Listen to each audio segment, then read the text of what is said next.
All right. Okay. Let me just say this. It's a good Saturday filled with fan service and Val X love.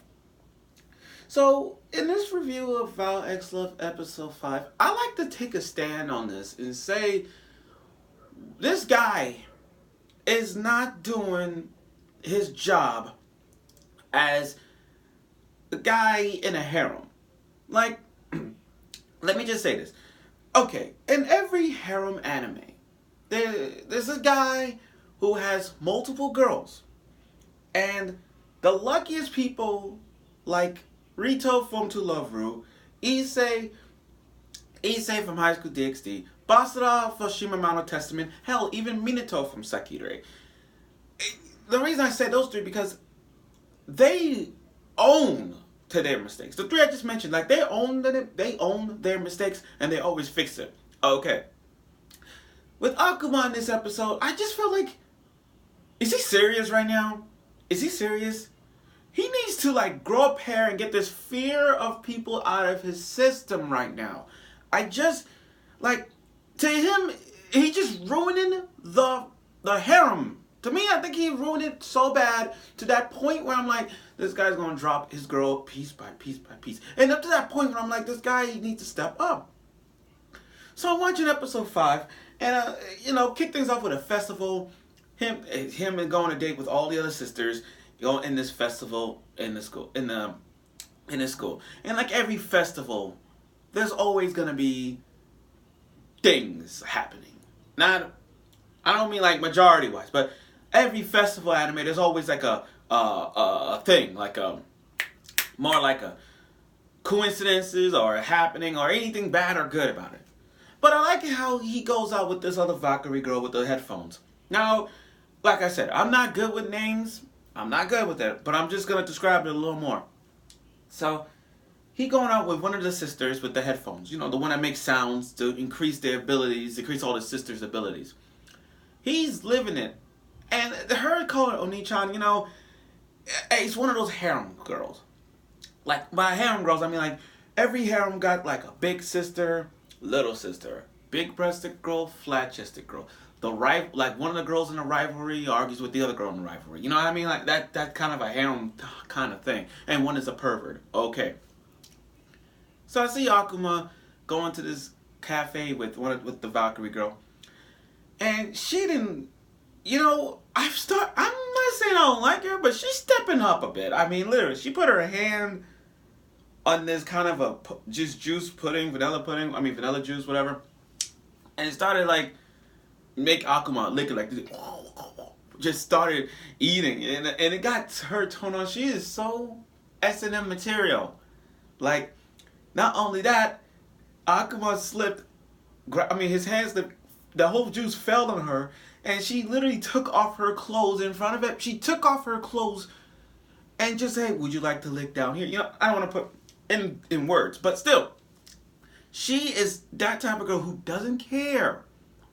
She doesn't care. Like, she just took off her clothes, just say, will you step? And that's it. And I'm like, wow, this girl's not afraid of anything.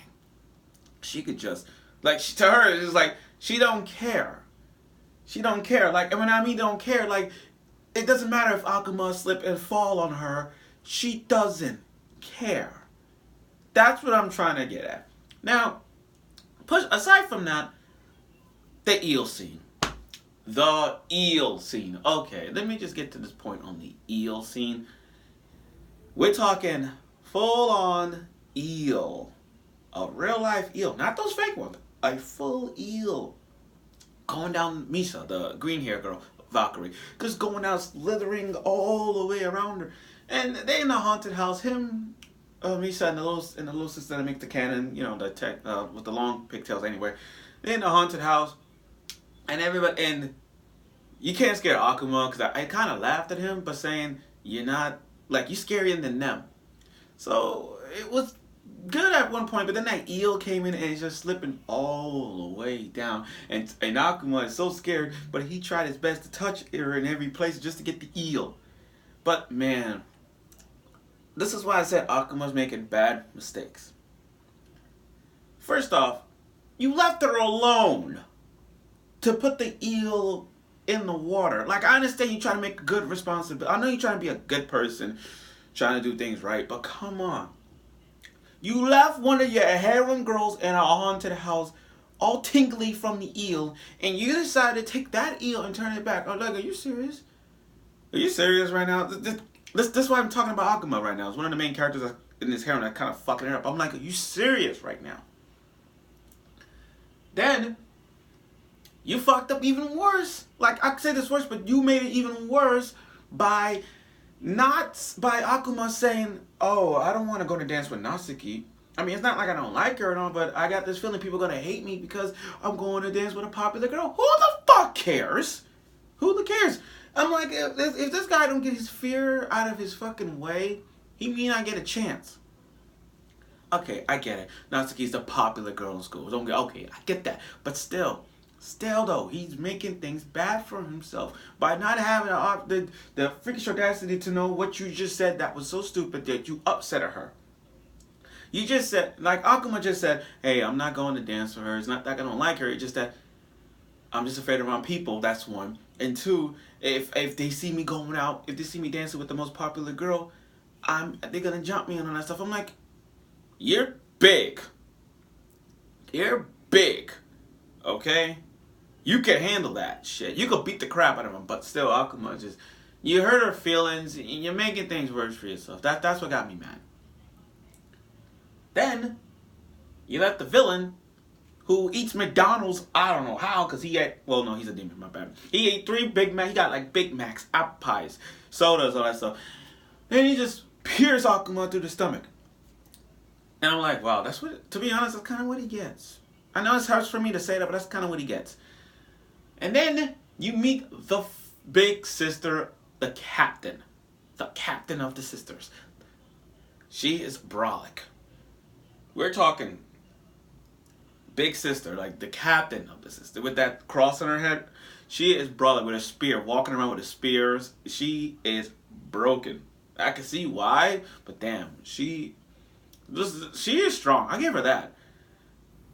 I can see why that everybody's starting to like her from now. Now, aside from we did get some fan service. Don't get me wrong. At the beginning, we did get some fan service from the little S&M girl with the headphones. Don't get me wrong. We got that. But we also had a little bit of fan service with these ghouly ghost hands wrapping around all the Valkyrie girls. Okay, that was so fan service as we get, and I like that. I'm just glad it's not the other little girl, because if that was, shit will fly, and I don't want that to happen to her. But anyway, like I was saying, good.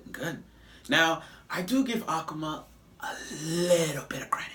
A little bit. And by a little bit of credit, I'm talking him being like stepping up to his sisters. Like one of his, he's talking to the villain, like even though he tied him and getting beat up, at least he stepped up. He's like, even though I'm surrounded by these sisters, I still like them, all that stuff, you know. I get that. He's trying to talk the old bravery out of fear thing. I get that. But come on, man. You gotta fight back. You gotta fight back. Not with words. Use your fists. Like, do what you did last time. How about that? Do what you did last time when you punch them off. Do what you did. Punch him in the face. You know what I mean? Like, do something like that. And then, of all the things, and I gotta put her, right now she's like first or second Valkyrie sister. The apron. The Valkyrie with the blonde hair and the apron. Like, 2 personalities fits in one. Like, on one hand, she's just a motherly type, you know, apron, motherly type, you know, keep an eye on the sisters, that's that. Then then you put the glasses on and she's in that mode where she's a pervert, but she's like, I'm not going after undies, I'm going after your life. And we're talking boom punch. She is gonna beat the shit out of him next week. And I can't wait to see that. Like, literally, I can't. But like I said, the MVP of this episode, and I will say the blonde hair Valkyrie girl, but it's the eel. I'm gonna go say that. It's the eel. That eel's the MVP. To make that fan service go really well for her, for that Misa, the green hair Valkyrie, that was beautiful. Just beautiful. Now, in terms of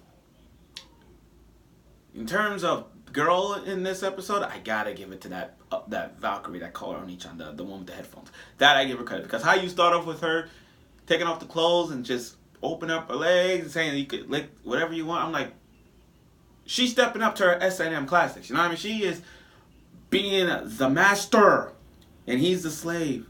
I see where this is coming from. I see her personality. So that's it for now. So as we get into the halfway of Val X Love next week, I really hope that he step up his game. I really hope he step up his game. I really hope so. Because if he doesn't, he's going to be an underrated guy. He's going to be the underrated harem in the centuries of every harem anime. He's going to be underrated. And I can tell you right now, he better step up. Now, I bet that he's going to his fear is going to be gone by episode 10 or 11. Somewhere down the line, I'm going to predict that. So that's it for now. So stay tuned next week for Val X Love episode 6. And then later on, I will do a review of We Never Learned season 2 the new episode of We Never Learned season 2 when it comes out.